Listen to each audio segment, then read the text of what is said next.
This is Matt Hurt at Obsessive Viewer on Twitter. And this is Mike White, and you can find me at I am Mike White on Twitter. And this is ObsessiveViewer.com's The Obsessive Viewer Podcast.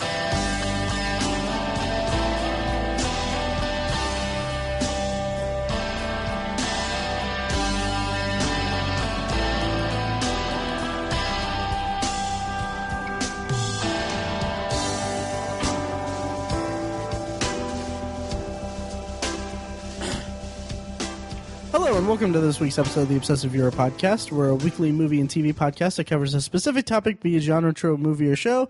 Usually it's three of us, but this week we finally did it. We finally did it, listeners. We kicked Tiny off the show. We kicked Tiny off the show. We killed Tiny. No, we killed him. We're just going to say it. Yeah. Well, I mean, no, of course I'm kidding. We love Tiny. Yeah, he couldn't make it today to record. It's in the cold winter, the end of the winter. It's March. I took a week off last week.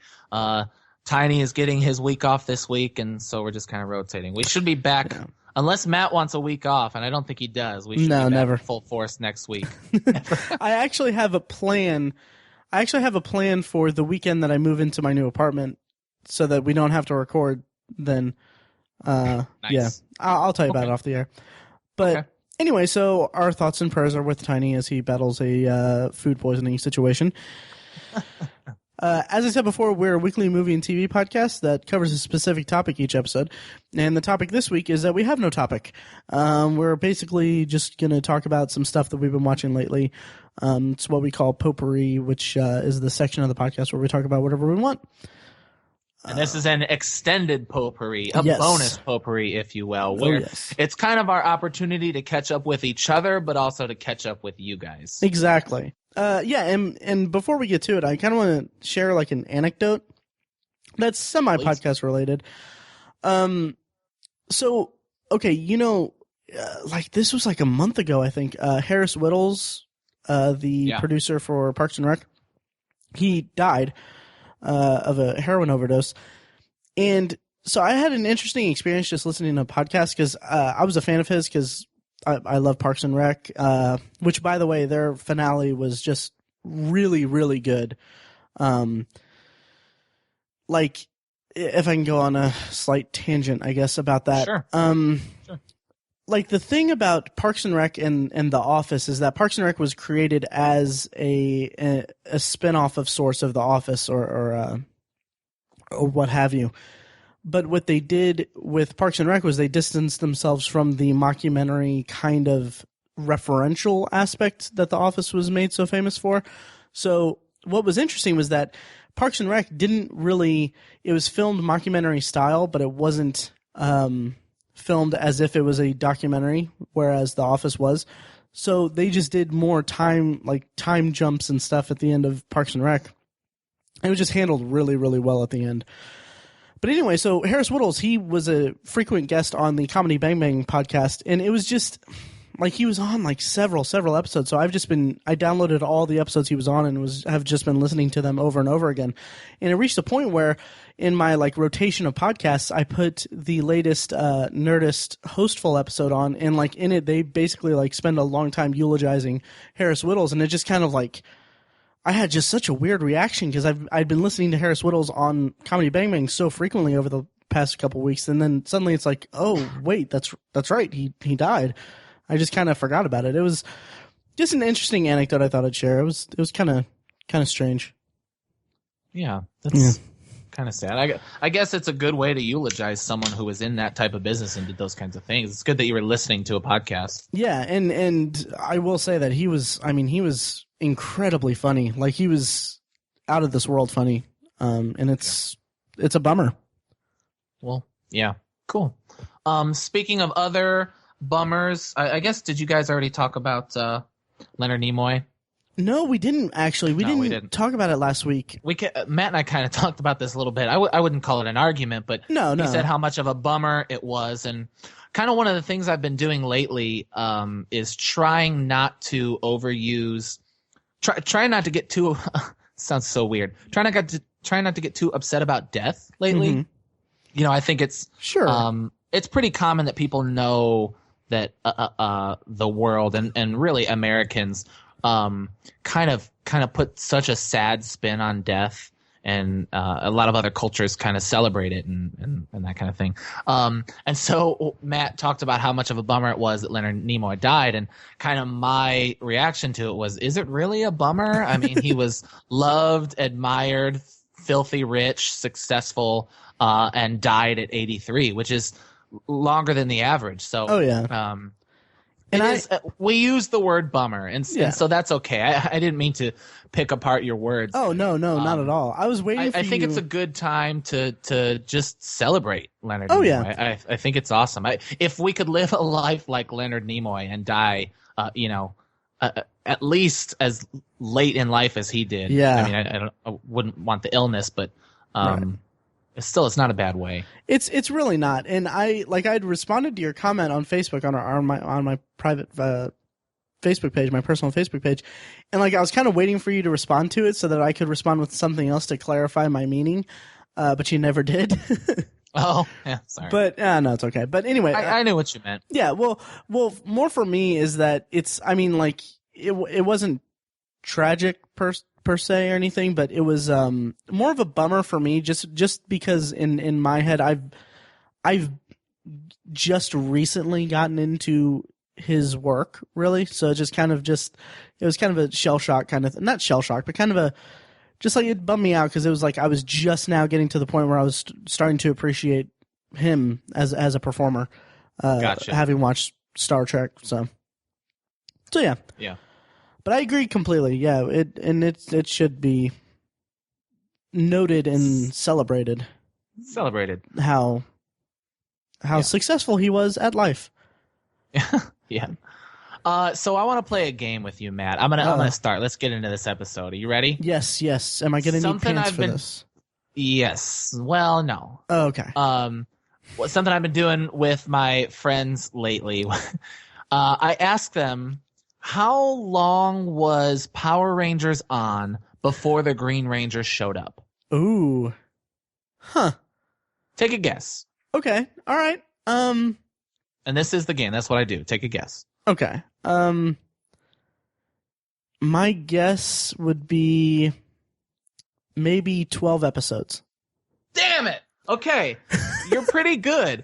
We played this game and I guessed it was like a year. Or a year and a half. And I said to my brother, guess. And he guessed a season maybe toward the end of the first season. No, I said to some friends at work and they were like, what, a year? Nope. He's in the 17th episode. Wow. And so I'm doing this thing. Longtime listeners, you might recall about a year ago, I rediscovered what E.T. was like. I rewatched E.T. and just had the strangest feelings of recognizing it, but not really being sure if what I was seeing was recall or I was just seeing it a new way and remembering that I could remember. I don't know. It was a strange thing. But the same thing happened lately. And this is me getting into my topic. I've been watching a lot of Power Rangers lately.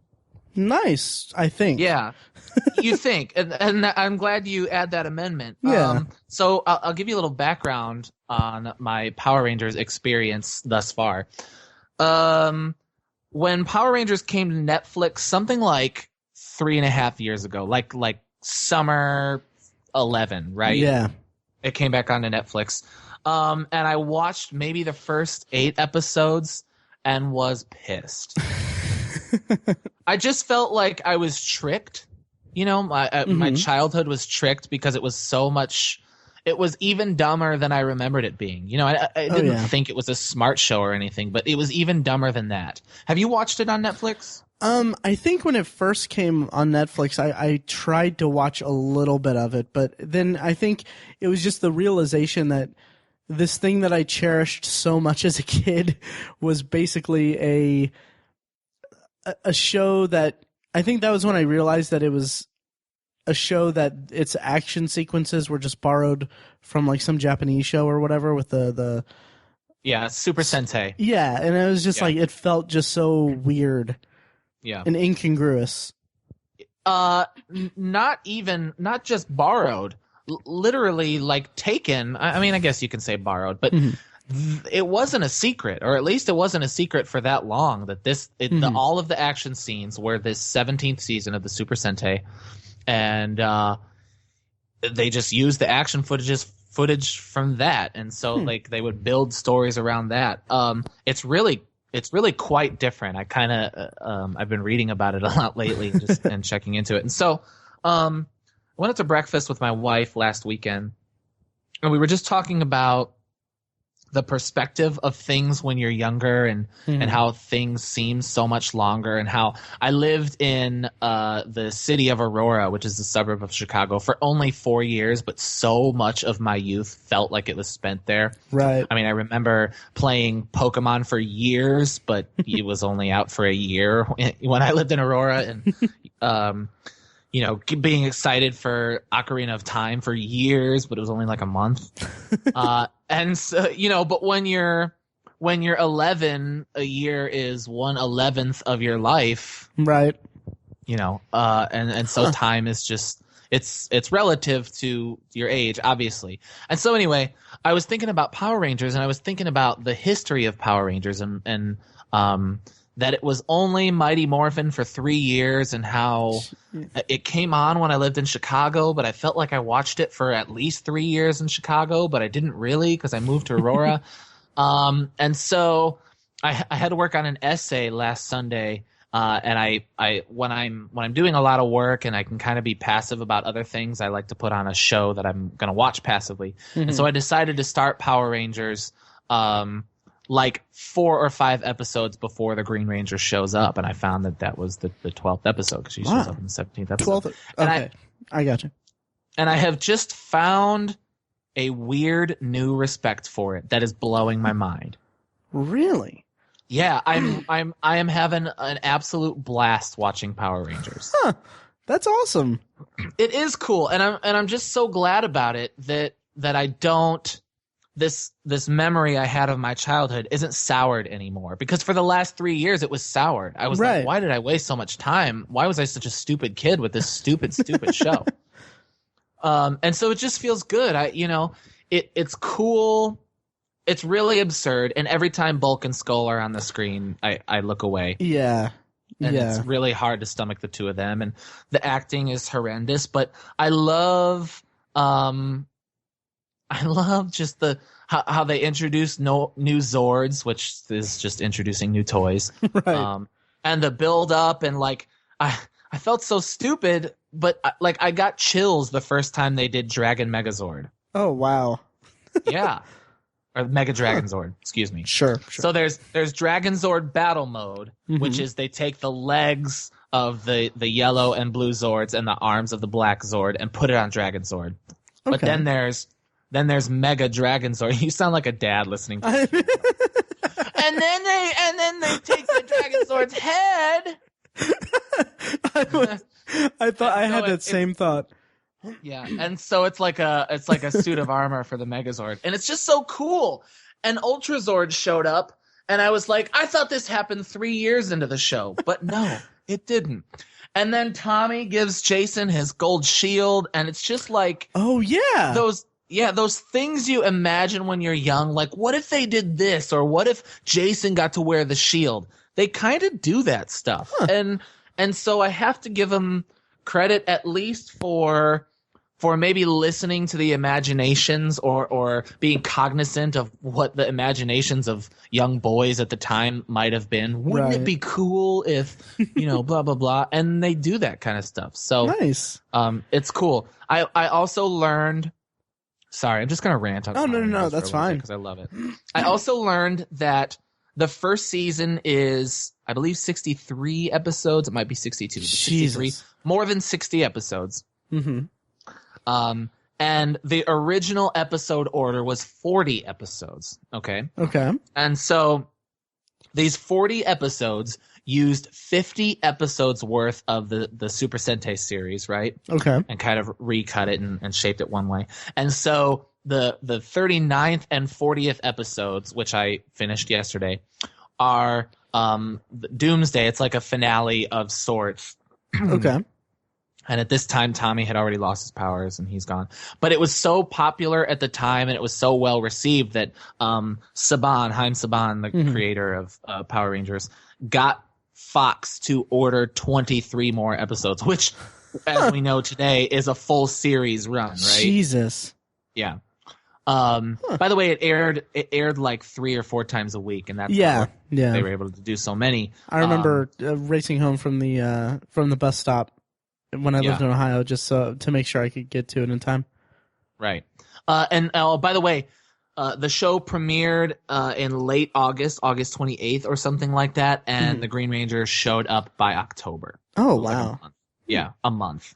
And so anyway, they did 23 more episodes, and I'm still in these 20 episodes at the end of the first season. But they filmed, because the Super Sentai stuff was kind of dried up. They filmed what fans call ZU2 footage, which they paid that company in Japan to record more fighting footage and new monsters and new things, but to keep in mind some of the American storylines that had transpired since the beginning. And so, like, as they're fighting as Rangers, like the Green Ranger and the Pink Ranger will kind of like lean on each other because they're dating. Right. Or the Blue Ranger was kind of the comic relief in Super Sentai, but is the smart one in Power Rangers. And so they kind of showed that he was the smart one, and they showed that the girls were friends. And so they kind of like the back nine, if you will, of Power Rangers season 1 is more kind of fine-tuned to the American version of the fight scenes. It's pretty cool. That's really cool. I didn't know all of that. Yeah. I have a couple of anecdotes about Power Rangers. Please. I feel like I may have. I'm sure I told you this once before. But when I was a kid, I don't remember when this was, but I actually wrote a letter to Saban, pitching a show that was basically the exact same thing as Power Rangers, but set in Indiana it was Ohio, because I lived in Ohio. And then I actually got a letter back saying that they can't take unsolicited ideas. Yeah, of course. Yeah, and I was just like, and then do you still have that letter? I don't. I wish I did. I really wish I did. And then a few months later is when Beetleborgs came out. So I basically created Beetleborgs. Basically, yeah. Yeah. Yeah. That's awesome. Yeah. So the Green Ranger stuff is. Let's see. What should I ask? Does it hold up to what I found most interesting about it? That was my favorite arc of the series from what I remember. But it was mostly because it was just so different from the team dynamic that they're fighting another Ranger, and then the Ranger eventually becomes one of them, and it was so off the beaten path of what I was accustomed to. Does that still hold up, or how do you feel about the Green Ranger? Yeah, it's pretty cool. It happens so much so much faster than I thought it did, and that's kind of what this whole thing is about. So it kind of comes out of nowhere, but it is cool. There is an interesting dynamic when you get past kind of the kids show bullshit that that Rita always had a coin and she could make a Ranger or whatever.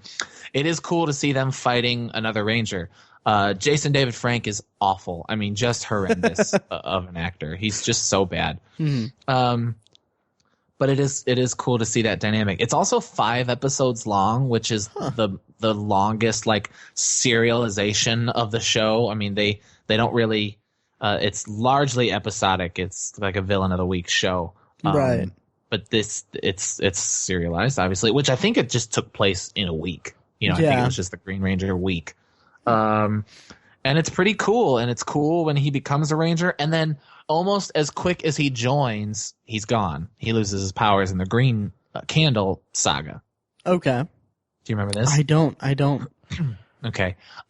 So if he shows up in the 17th episode and by the 22nd episode he becomes an official Ranger, he's probably in another 20, 30, 15 episodes at the most of the Green Ranger. And most of the time they have to like find a way to get Tommy to go somewhere else, and they have to call in Tommy later. Like, he's not just with them all the time. Oh, wow. Most of the, the standard Ranger episode is they have a fight with the putties in regular, then they go into costume, then they go into Zords, and most of the stuff, even including the Green Rangers episodes, starts with just the 5 Rangers morphing for the first time, and they realize they need help, that they can't do it on their own. Okay. So they have to call him in, and he comes in, and that stuff is good. It's fun to watch. It's a blast to watch. Cool. Yeah. That's cool. That's awesome. I'm glad that your love of Power Rangers is being reignited. Yeah, me too. It all started, of course. I have to give credit to to that short film. Which is it on the internet anymore? I mean, they put it back up. They did. Yeah, I know in any official sense, it's gone, right? Well, what happened was, and if you're interested in it, I definitely recommend checking out the Slash Filmcast episode with the director of it. Okay. But what happened was that Saban contacted them and was like, "Yeah, we need you to cease and desist us right now." Right. And then so they took it down, and then I guess he added another disclaimer to the top of it or whatever, and then they were able to work with them, and then they were able to put it back up. So it's back up on YouTube now. Gotcha. All right. Yeah, so that's cool. Yeah, I guess. Do you mind if I go on to my first topic? Yeah, please. Okay. I could go on, but I'll kind of save our listeners' patience. Okay. Well, I'm going to do something a little different this episode. Usually I just go point by point and we go kind of back and forth, but I actually have quite a bit. And what I've been doing lately is, in preparation for moving into a new apartment, I'm essentially a cord cutter. I'm getting like different streaming services, and then for my new apartment, I'm going to kind of have my own setup between Hulu Plus, Amazon Prime, Netflix, and then HBO Now when it comes out next month. So what I'm going to do with this episode is I'm going to take each streaming service and break down what I've been watching on it lately, and each turn will be each streaming service. Okay. So first up is Amazon Prime. Amazon Prime instant service, instant whatever. I only have one movie on here that I have to talk about, but before I do that, to echo your comments about watching stuff passively, while editing the podcast, like I think it was 2 episodes ago, I threw on NYPD Blue. Oh, nice. Yeah, and I never watched a single frame of it ever. And I got through like most of the pilot and then turned it off because I finished editing or something. I think it was like right at the tail end of editing or something like that. But it was interesting. It was very interesting to see that kind of early 90s anti-hero drama. Especially, it was basically the precursor to Vic Mackey in The Shield, which, funny enough, the Black Power Ranger, the first Black Power Ranger, he was on The Shield. I should mention that. Yep. Walter Jones.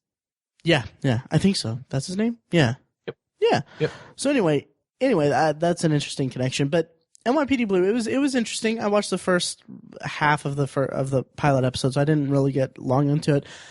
But I'd completely forgotten that I knew that David Schwimmer was like a recurring guest on it. Okay. And it was really interesting to see him in this kind of goofy on NYPD Blue. Yeah, he's in the first episode. He's in the pilot episode.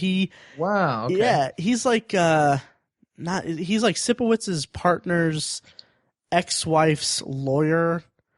Okay, and now. I didn't start watching until kind of later on, and this was a show my family watched. So, like, if my mom had it on, I would watch it. But right. When you say Sipowitz's partner, Detective Kelly, David Caruso, it was like Caruso's show, right? Yeah, he was like top wasn't really billed. the star, right? Exactly, until Caruso left, mm-hmm. and Dennis Franz was kind of the main, and then they got Jimmy Smith's Bobby Simone. Mm-hmm. later Interesting. on. Yeah, I don't know much of anything about. I didn't even know David Caruso was in the show. Yeah. Yeah. So I thought that was interesting, and I might go back and watch more of it, but I'm not sure. But the other thing that I watched on Amazon Prime was this movie Coherence. Are you familiar with it? I'm not. Okay, well, I feel like I know I'm pretty sure that the guys at Cinema Rolls podcast told me about it, and I think that Pat told me about it too. Okay. From the Nerds You're Looking For. So Coherence, to describe the plot of it would be to kind of give away some elements of it. So all I'll say is that it's a group of eight people meet up for a dinner at a house, and then on the night of that a meteor is crossing Earth's path or whatever, and then weird goes down. Okay. And it's really interesting. It's like a mix between Primer and The One I Love. If you ever got around to seeing that one. Mm-mm. Okay, well, the One I Love is really good. But it basically, what Coherence does is it takes hard sci-fi and doesn't hold your hand with it at all. But it's really intriguing. It's like, I don't know how to explain it without giving stuff away, but it takes like certain principles of science and it makes it play out, and it's really interesting and it's really rewarding if you don't give up, because it's not that it's hard to follow, it's just that it's kind of, it really commands most of your attention, or a lot more attention, and that can get kind of tiresome, I guess, because the acting is just okay. But it's a really interesting movie, and I'm sorry I can't say more about it. But yeah, it was cool. I think you've whetted our appetite. Yeah, and it's available on Amazon Prime. Cool. Yeah. So what do you have up next?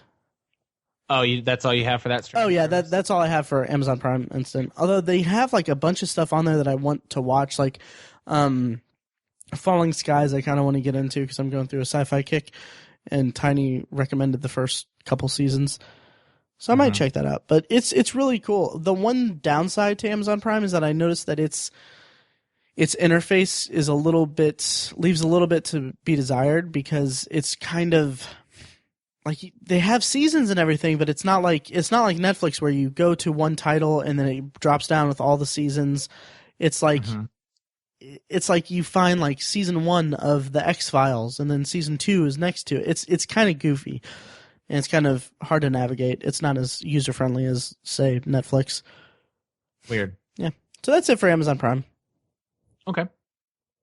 Well, then the next thing I want to talk about is the movie The Lazarus Effect, which came out, I think, 2 Fridays ago.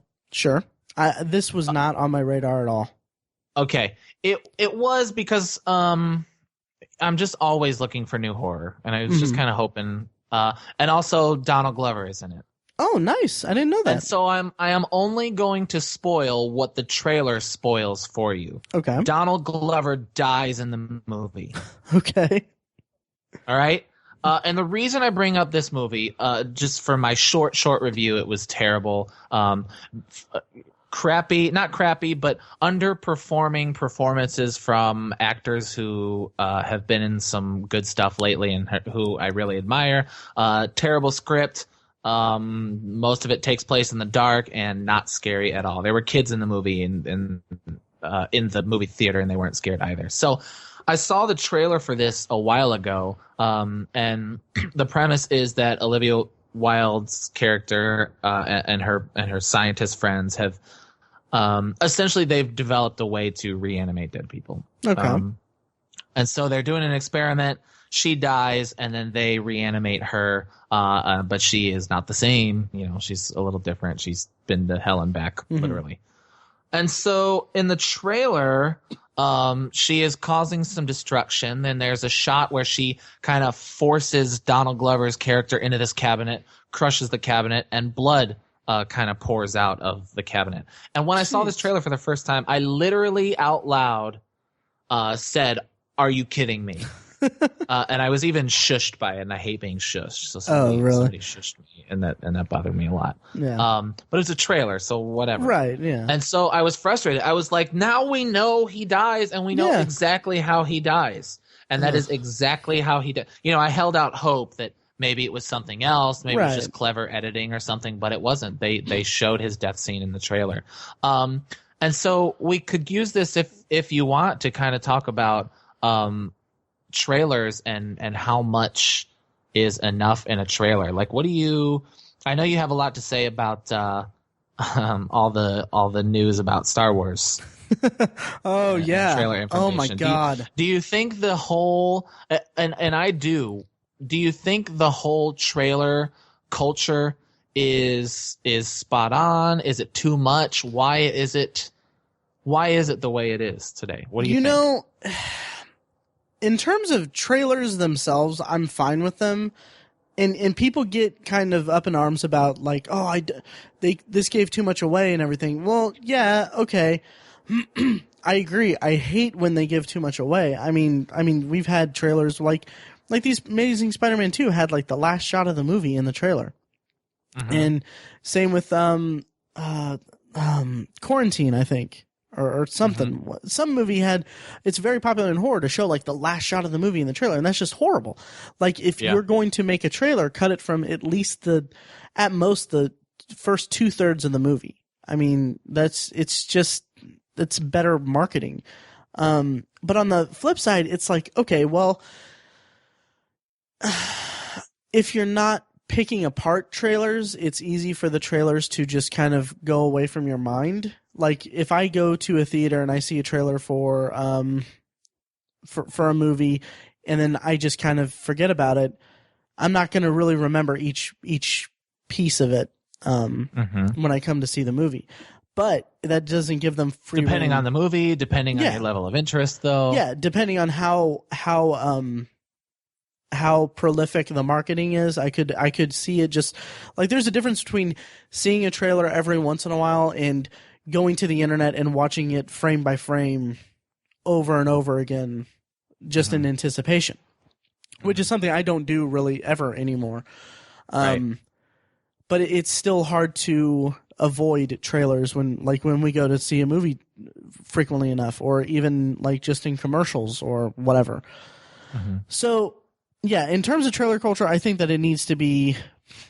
I think that they need to really cut trailers a little bit better and more. But are they doing it? Are we just a couple of nerds complaining, or are they like it's not going to stop, right? Because they want more people to know about the things in their movies. This brings me to a conversation I've been having with some of my friends at work, and how they announced that Spider-Man, of course, is going to be in the Marvel movies now. Right. And we've talked about this a lot ad nauseum, so I don't want to harp on it too much. But some of my students, the younger people I talked to, were saying, wouldn't it be cool if we didn't find out who was playing Spider-Man until they revealed him in the movie? And I said, yes, of course that would be cool. Yeah. There's no way that will happen. Yeah. And they're like, really? You don't think so? And I'm like, I mean,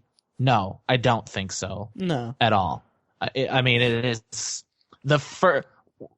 As soon as they cast him, we will know. Oh yeah, and we will know when he backs out of the movie, and we will know when they cast someone else to be in it. Yeah, it's all part of just Hollywood being a business. It's the hype, it's the business. Yeah, and is that good? I mean, wouldn't it be cool? It would be. What I think would be even like cooler, and what I think that they should have done, if it was possible, would have been for them to quietly make the deal. And then the tag for Avengers: Age of Ultron would just show Spidey coming out of nowhere. Like after the credits, just show Spider-Man. And then, can you imagine the level of like, holy what just happened? I know. And that's the argument. That is your answer to the argument. No, if they would have done that, if they would have saved the reveal of Spider-Man, they would have saved the reveal that he was even going to be in the movie for the movie. Exactly. So no, of course they're not going to save it. And even then, to yeah, if you say that it would have been better, like the opposite side of my argument for that, about it being better to show that at the end of Age of Ultron, it would also overshadow everything that happened in Age of Ultron. Yeah, right. Presumably. Exactly. But yeah, I mean, just trailers. And somebody who was saying, it was another student, kids say the darndest things. He was like, wouldn't it be cool if in the tag, like the post-credit scene, the stinger, which he doesn't know the phrase, the stinger of the movie, we see Spider-Man and like the credits roll and then Spider-Man just swings by. And I was like, yes, that would also be cool. That's also not going to happen. Right. Like, it's done. And they haven't even cast the kid yet. Yeah. So I don't know. It's part of me likes the whole hype machine because I was part of it a long time ago, but the other part of me sees the pitfalls and the really negative side, which I think culminated with Amazing Spider-Man 2. But yeah, I'm more interested in just them creating a product that I enjoy. Yeah, more so than anything else. Exactly. But let's talk quickly about Star Wars Episode 7. It's oh my god, the hype around, and it's really just this one site that's doing it, and it's clearly clickbait. What www.internet.com? No. You mean one site? Well, it's okay. One site that I've seen. I love the Slash Filmcast. I absolutely adore that podcast. But the site slashfilm.com, it's one of like the few entertainment sites that I follow on Facebook and everything, because if you follow too many, it just gets, clutters the feed. But which I really want to unfollow Entertainment Weekly because they gave away something in House of Cards. But anyway, so they've been posting these. I talked about it before, I think, about how like just like the most clickbait stuff for Star Wars news. And the crossguard lightsaber. Yes. Oh my god. And the latest one, like, and like I've been making a habit of just doing like these snarky little sarcastic, like, oh, Star Wars things to you guys in the pod chat. But this was just pure annoyance on my part. Like nothing to do with Star Wars, just the fact that this post was made. It was let me see if I get this right. It was an article that was telling us a rumor about the second trailer for The Force Awakens. So it was basically a rumor description of a trailer for a movie that we've already seen a trailer from and isn't going to come out for another 9 months. Yeah. And it's just it just got to me. I was like, okay, all right. Yeah, if I understand it's one of, if not the, one of the biggest franchises in pop culture. Mm-hmm. And I understand people are excited about it, but I mean, if they're literally picking apart rumors of descriptions in their what's the word I'm looking for? In their consumption of the hype, they're setting themselves up for a downfall, for disappointment. Yeah. Are they though? I feel like the lay audience just forgets that they made any claim, and they're just excited to keep reading more of this speculation and ridiculousness. Well, I guess I don't know. It's hard to say. It's getting set up to where people are just surrounding themselves with all of these ideas and descriptions and rumors and stuff that, I mean, who knows what's true and what's not. So on one hand, you get stuff that will be true, that's actually going to be in the movie that you already know about because you read about it, or there's a rumor that sounds really interesting that you latch onto, and then when you don't see it in the movie, you'll be disappointed because J.J. Abrams didn't put something that he wasn't even on his radar into the movie.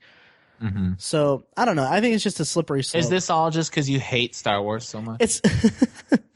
I don't hate Star Wars.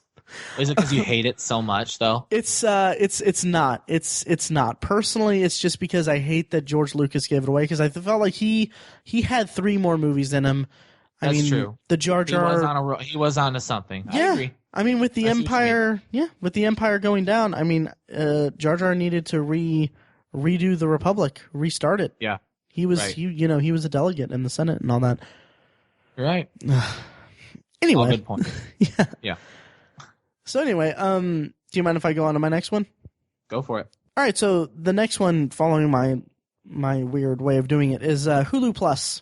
I've been watching actually quite a bit of stuff on it. Really, I only have 2 to talk about on here. Because last week I talked about The Last Man on Earth, the Will Forte show, which I'm looking forward to watching the next episode tomorrow. But so I watched 2 things on Hulu Plus. Really briefly, first I'll talk about Agents of S.H.I.E.L.D. I finished the first half of season 2. It's pretty fun so far. I think I talked about the first season at some point earlier in the podcast, several weeks ago. But it's a fun show. It's fun as background for the Marvel Cinematic Universe, and season 2 is a little darker, but it's a little kind of jumbled. Like after Winter Soldier, kind of it changed the way that Agents of S.H.I.E.L.D. operates, because there's essentially no S.H.I.E.L.D. left. So they're kind of this kind of underground organization that's fighting Hydra clandestinely. That's how do you? Yeah. It's like a clandestine war, I guess, between S.H.I.E.L.D. and Hydra. But what? It's kind of okay. First of all, the season is kind of lacking like a decent like a big bad. Like season 1 had Deathlock. Which was just kind of interesting, but it was what interested me most about him was that you kind of saw the long-term transformation that was spread out throughout the season. So he starts out as just this guy who has powers, and then he eventually gets transformed into Deathlock. And that was cool to see. But this season, like really all we have is Reed Diamond plays this Dr. Whitehall. I don't think he's from the comics or anything like that. Yeah, not familiar. Yeah, and then we also have Kyle MacLachlan plays the father of one of the agents who's kind of crazy. Which, both of the actors are fine, but it's kind of unfocused. But Kyle MacLachlan, he's so fun to watch that it actually makes me want to check out Twin Peaks, nice. Which I never watched and never really had much of an interest in. But other than that, I mean, okay, the show kind of falls in this season. It kind of fell into network action TV tropes, which I could easily pick up on because I'm a Reformed 24 fanatic, and that's kind of my cross to bear. So like, I mean, there was like a character who turned evil, and so like you kind of see them play out these kind of standard network TV, like, oh, okay, he's going to escape and he's going to do this and he's going to do that. And it's just kind of like, okay, I saw all this kind of stuff in one form or another over the 8 or 9 seasons of 24. And then also, last thing about Agents of S.H.I.E.L.D., there were 2 characters that I really liked. And their dynamic got changed drastically for season 2, which was fine. But, this kind of goes back to my, I guess, dislike of network TV, or my aversion to network TV, because cable and premium cables and Netflix has kind of spoiled me on with the lack of limitations that they can have. Right. So one of my favorite characters, he is dealing with the fallout of something that happened to him in season 1. He became kind of damaged. So it's interesting, and it's really kind of sad to see him struggle so much, but like I have in my notes, it's interesting, but goddamn, is it required in network TV for a character who's going through troubled times to have a wardrobe of only dark colors? Like, it's like everything that he wears is just dark, and it's like I can tell that the wardrobe department is trying to match like the tone of the show, and it's like it just seems just so lazy, and it seems like such just a cheap kind of way to telegraph how we should feel. But I don't know, but it's enjoyable. It's fun. Yeah. And then Do you have anything to say about Agents of S.H.I.E.L.D.? You haven't watched any of it, have you? No, and I don't think I will. Yeah, you know, like I said, it's fun as kind of background for the Marvel Cinematic Universe, but honestly, other than that, it's kind of just a passive thing you can do. But Patton Oswalt is amazing as in it. He's a lot of fun. Mm-hmm. Okay, and then the other show that I've watched on Hulu Plus lately is I saw the pilot episode of American Crime. Are you familiar with this show at all? Only vaguely. Okay, so I'll give you just a quick rundown of the plot. So the show is created by John Ridley, who wrote or adapted 12 Years a Slave. Basically, Timothy Hutton has a son in the show that's murdered, and then the pilot follows multiple perspectives on like the crime. So there's Timothy Hutton and his ex-wife, who they're both kind of they're divorcees who haven't buried the hatchet, I guess. Mm-hmm. And then you got Benito Martinez from The Shield and his kids. He's kind of like this hardworking single parent who's very strict and like he's very like moral, and he kind of keeps his kids on a tight leash. And then you have two junkies that are kind of like they're dreamers, but they're in love, but they're victims to their addiction. It's kind of played up as like a big tragedy, which it's kind of effective, but it's kind of like also network TV, so they can't really do much with it.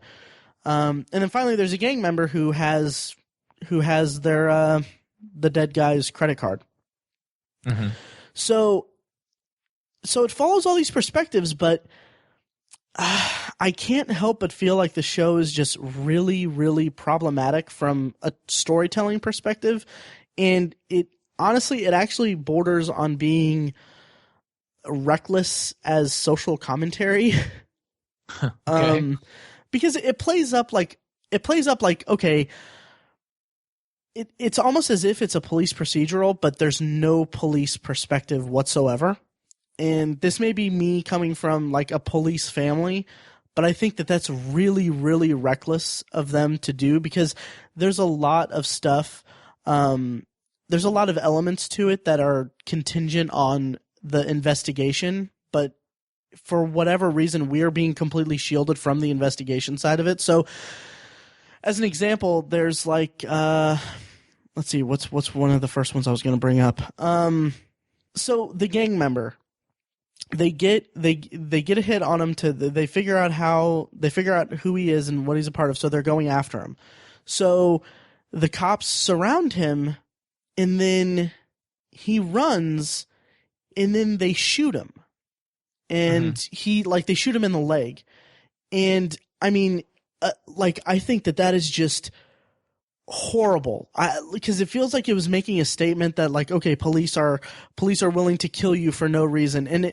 And you know, I can understand them making that point and everything, but it's used in such a matter-of-fact way in this show that like there's a scene later where the guy is asking the detective, he's like, why'd they have to shoot me? Why'd they have to shoot me? And it's just the detective stone face, not responding to that at all, not giving him a reason why, when the logic of the scene does not necessitate them to shoot him at all. And if it would be a bigger thing, and it just rubbed me the wrong way so hard, and it just really turned me away from the show. I don't know, and I feel like that's really, really careless given the current climate of police, of how police brutality is a big hot button issue.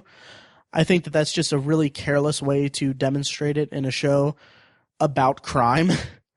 That they would show it without, that they would present the show in such a one-sided way. And it really, really bothered me a lot, actually. Yeah. Well, clearly. Yeah. And it's to the point where it's nearly vilifying the police, but it's not really, because there's so little police aspect of it that it's just, it got so under my skin. And then there are other things about it, and there's also just storytelling issues. Like, I mean, we don't there's a big disconnect with the crime itself. Like the show opens with just a 911 recording of the victim's neighbor calling and saying like my neighbors look like they're dead or something like that. And then it's not until right around the halfway point of the episode that we get any kind of background or any kind of backstory about the victim. Like there's just a scene where the mother's like, yeah, he fought overseas and all that. And I'm like, okay, we could have used that like 20 minutes ago when we're, getting to know the characters involved with this. Like it just felt sloppy. And then finally the last thing is like, the mother of the dead guy she's like annoyingly racist. It's like she's almost a caricature of a racist character, but it's not quite there. So she's basically just the personification of the show's like themes, like racial themes, and it's just really overbearing more than anything. Is that she's like, oh yeah, that would like she finds out that the police are tracking a Hispanic guy. They got a description of a Hispanic guy driving a car, and then she's like, oh yeah, that makes sense that he'd go and fight overseas and then he'd come over here and then he'd get killed by an illegal. It's like there's like 4 steps that she completely missed, and it's to the point where it's like I guess they want us to hate her or something. I don't know. It's really distracting and really weird. So yeah, so that's all I'm ever going to say about American Crime, because I don't think I'm going to watch anymore. So don't watch it. So don't watch it. And obviously I had a lot to say about it. I started making notes about it, and I basically wrote like a review, so I'll probably have a review of the pilot episode on Obsessive Viewer pretty soon. So yeah, Sounds good. Yeah, and that does it for what I've been watching on Hulu. Cool. Yeah. I want to bring up just briefly Modern Family, and specifically I want to bring up the episode 16. So this was 2 weeks ago. Okay. Called Connection Lost. Do you watch Modern Family anymore? I don't. I stopped around the end of season 2, but I saw, like, you mentioned it in the podcast. You mentioned it as the I episode, and I was like, that I'm kind of intrigued. So yeah. It's still good. The show is still good, and it kind of it's still winning awards, so I don't know that it's completely being ignored, but right. When it aired, by the way, it's in its 6th season. I was just going to ask how many seasons that's been. That's wow. 6. And it's still pretty consistent. It has up and down seasons, and I thought it struggled to regain footing after the first season. I thought the first season was kind of they kind of aired their best stuff and then couldn't right. But it's been pretty consistent since, and lately it's been particularly funny. So this episode called Connection Lost, mm-hmm. The whole thing takes place, excuse me, on Claire's iMac. Okay. And so she's in Chicago, O'Hare. She's at an airport, and she is checking Facebook and everything, and can't get a hold of Haley. And so she's calling everybody through Skype and iMessage, and she sends them texts and Facebook messages, and trying to figure out this mystery of Haley, who they think might have gone off and gotten married. And so like the first person she calls is Phil, and we see Phil is just, he got the weekend alone, so he's been playing Halo the whole time. And then she calls Alex, and Alex answers, but her computer is just like on the other side of the room. And so she's nervous. She goes, get your father. And then so Alex turns around and says, hey, mom wants you. But you can see Phil, from a different perspective now. You can see the back of Phil's head on Alex's computer, and he goes, tell her I'm in the shower. It's a visual joke. So to try to dictate the thing is stupid. I don't know why I tried, but I thought it was hilarious. Well, thanks. Yeah. And so it was just, it's the type of episode that could feel gimmicky, but for a show called Modern Family, that they're showing the way this family speaks to each other, I think is pretty modern and pretty clever. Yeah. I also, what we got out of that episode is that Claire and Phil kind of eloped, and she was pregnant and kind of ran off, and so I think we knew that before, but it let me know that was their thing. All of the couples are weird. Not weird. I'm sorry, that sounds so awful. But they're a twist. They're modern, right? There's the gay couple. Mm-hmm. There's the May to December couple, and then of course we think of Phil and Claire as just the average couple, and they are in a sense, but they're also, they kind of had their own thing where she was they had a kid, or she got pregnant out of wedlock, and so they also have their kind of hang up, their thing that makes them modern. So it was a good episode. It was a really good episode. Nice, that's pretty cool. I'll have to check it out on Hulu. Yeah, but to stay on TV and sitcoms, I think our favorite show lately is Blackish. Have you watched Blackish at all? I haven't, but I've heard a lot of good things, and it's kind of funny, I guess, because I didn't expect it to be a hit, because it kind of seemed kind of gimmicky, like kind of a gimmicky kind of racial sitcom kind of trope or archetype, like playing on the archetype of like a black family or something like that. Yeah.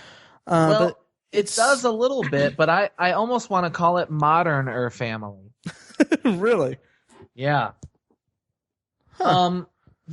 At times it gets a little over the top with the fact that they're a black family, and it's a little too obvious, but the performances are so good, and it's just played with such earnestness that you kind of have to give it to it. The boy who plays Andre Jr. on the show is hilarious. Nice. And so it's my highest recommendation. It's my favorite show in the sitcom world these days. Oh wow. Okay. Yeah. Nice. Let's see. How many more do you have? Because I'm at my Netflix, which has 3.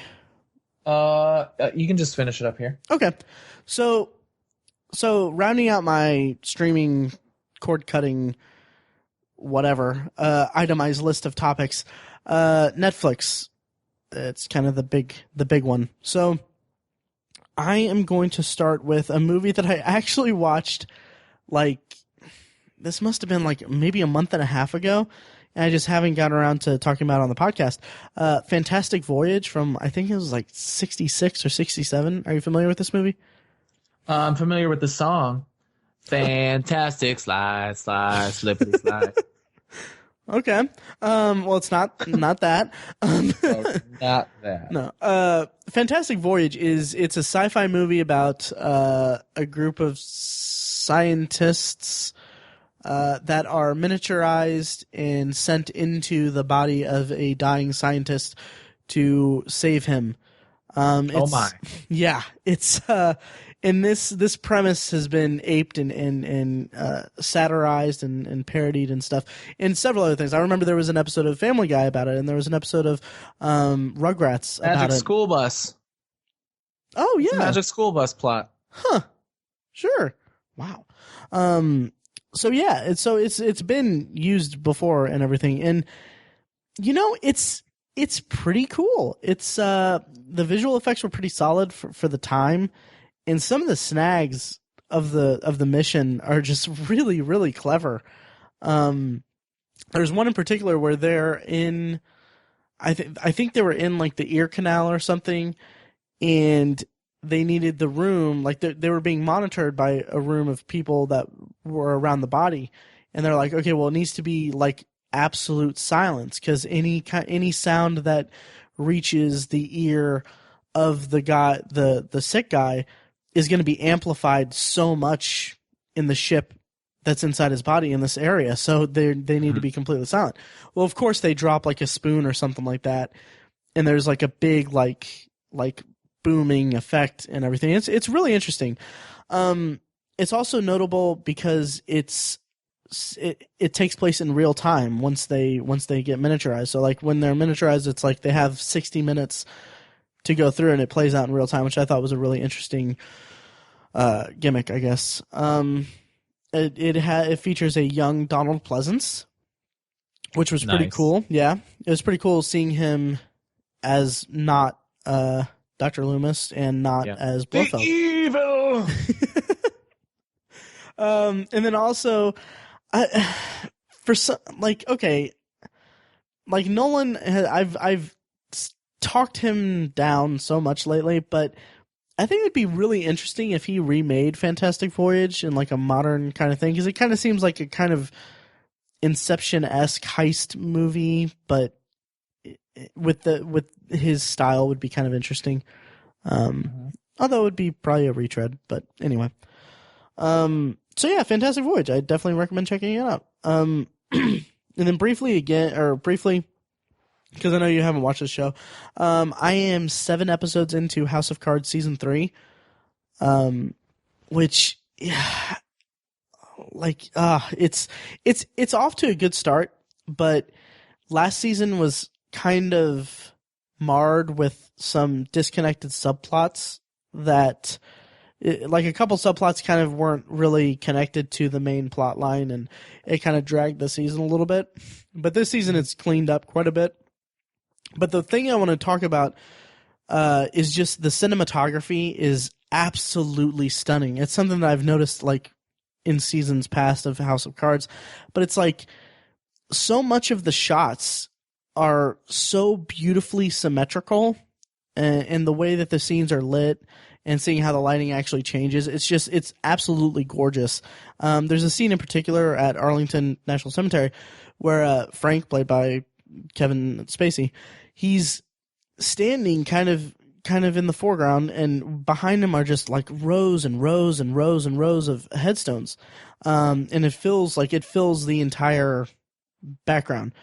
And it's a really bright sunny day, but it's so interesting the way that it's lit, because Frank is just shrouded in the shadow of a tree that's next to him. And it's just a really beautifully composed shot, and it's just, this show is just ripe with those. So yeah, I highly recommend it. It's pretty good so far, and it's leading to some interesting places. Yeah. And then finally, and I should have brought this up sooner, but I binge watched like Friday after work. I went home and then basically watched Unbreakable Kimmy Schmidt until I was done with it. Are you familiar with this at all? Only because it's at like the top of Netflix every time I sign on. Right. It's okay. So it's a new Netflix exclusive show from Tina Fey. It's Ellie Kemper from The Office. She plays a woman who moves to New York City after being held in a bomb shelter in Indiana by a cult leader for 15 years. Okay. So it's really interesting. It's really funny. It's actually hilarious because she is like, okay, I know you didn't watch The Office, but she played like in season 5 she came on. She was Michael Scott's assistant or the receptionist in The Office, and she was just adorable. And here she's playing like a similar character. She's kind of sheltered and obviously she's very sheltered. But I'm just so impressed with how well she can carry the show. It's just so much fun to see her character assimilating to the modern world and adulthood, because when she was taken into the bunker, she was like 14. So it's the best part about it though is that she's assimilating to the world and everything, but they're creating a world for her that is just as bizarre and skewed as her perspective of the world is. So, like, it's not like a normal kind of like fish out of water kind of like, oh, she's silly because she thinks this. It's like she's silly because she doesn't know about this, but everyone around her thinks about this in a different way from what the audience thinks about it, if that makes sense. So it's just a really wacky world. There's some really good supporting cast in it. This guy Titus Burgess plays Kimmy's roommate, and he's a lot of fun. He's a lot of fun. And then Carol Kane is her landlord, and she's like an adorable old lady that's playing just crazy. And I hate to say this is problematic or if this is a problem or anything, but Jane Krakowski. First of all, Mike, did you watch? Have you watched 30 Rock at all? Nope. Okay, well, Jane Krakowski, she was on 30 Rock, which this show has a very kind of similar kind of 30 Rock feel to it, but 30 Rock was very dependent on satire and parodying pop culture in the television industry, which this has none of that, but it's kind of has a similar kind of wackiness to it. But Jane Krakowski is playing a character that's almost in the same vein as her character from 30 Rock, because in 30 Rock she was like one of the stars. She was a diva, a crazy diva actress that was competing with Tracy Morgan's character.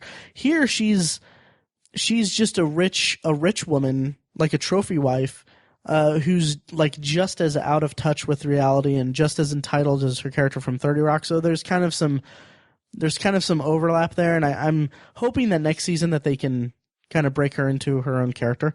But I will say that there's 13 episodes in the first season. Unbreakable Kimmy Schmidt, it's hilarious. Like it's absolutely hilarious, and there's some notable like guest stars. I'll just run through them really quickly. John Hamm pops up later in the season in a few episodes, and he's great. He's absolutely fantastic.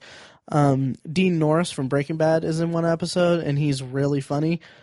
But like in perhaps one of the best guest starring roles I've seen lately in a TV show is Martin Short playing he's playing a plastic surgeon who can't talk because he has so much plastic surgery on him.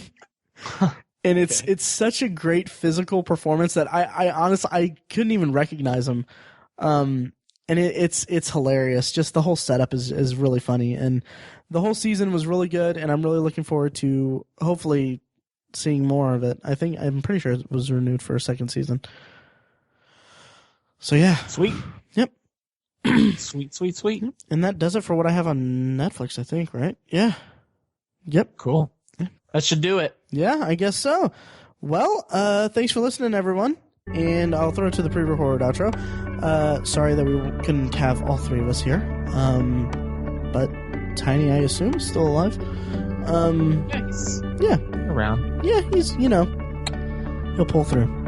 So anyway, thanks for listening, everyone, and we'll talk to you next week.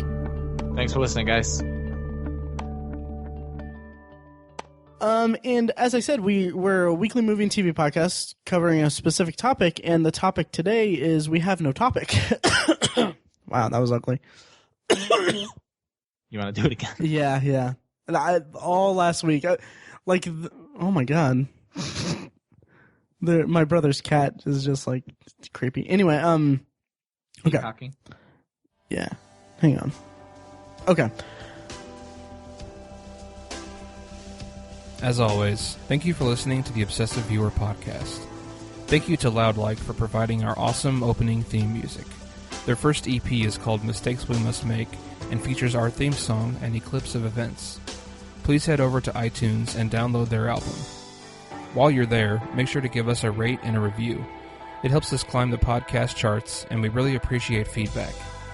Speaking of feedback, please like our Facebook page at facebook.com/theobsessiveviewer and follow each of us on Twitter.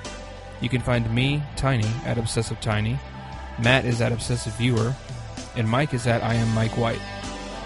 You can also check out the blog at obsessiveviewer.com, where we, but mostly Matt, review movies, TV shows, and comment on the industry as a whole. While you're web surfing, please head over to our sister site, obsessivebooknerd.com, where we review books and comment on the ever-evolving world of reading. If you're philosophically curious, please go explore my side project, the Secular Perspective Podcast, which is a show that explores the concept of faith, religion, and existence from a secular perspective.